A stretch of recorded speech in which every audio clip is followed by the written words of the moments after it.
22 سال حکم زندانی فرزند ناخلف برای قتل مادر. دادگاه شهر دوشنبه ساکن 35 ساله پایتخت عثمانوف دلشاد را برای آدمکشی به 22 سال زندان محکوم کرد. وحشت این جنایت گوش ناشنید در آن است که دلشاد عثمانوف کدام آدمی بیگانه را نه بلکه مادر خودش را کشته است.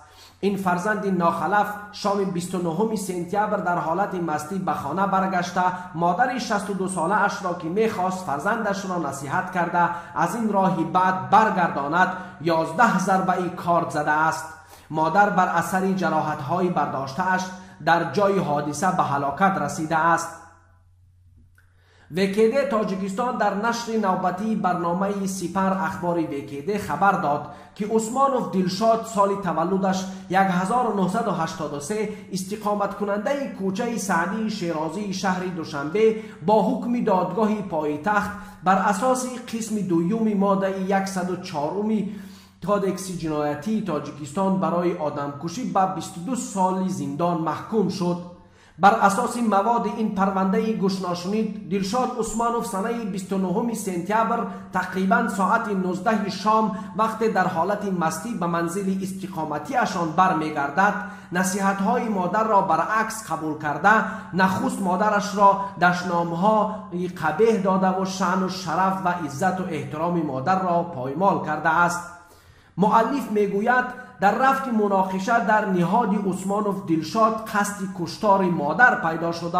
او از بالای میز آشخانه منزل استقامتی اشان کارد خواجگی را گرفته به طرف مادرش حمله می کند و با بیرحمی مخصوص 11 مراتبه به عضوهای حیاتا مهم مادر ضربه های پی در هم زده با سنگدلی مخصوص او را به قتل رسانیده است.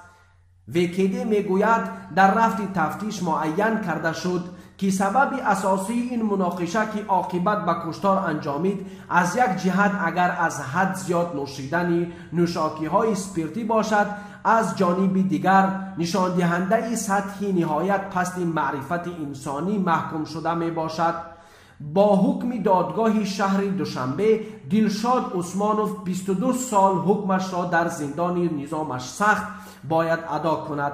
تشکر که گوش کرده دوستان عزیز و مهربانم. خواهش میکنم که کوشش بکنید فرزندان خود را خوب تربیت بکنید که در آینده آنها سبب نشوند که شما را بکشند. دوستای عزیز نفرانی که آبونه نیستین آبونه شوین. همتون در امان خدا باشین. منوچهر کوهستانی بودم. خداحافظ.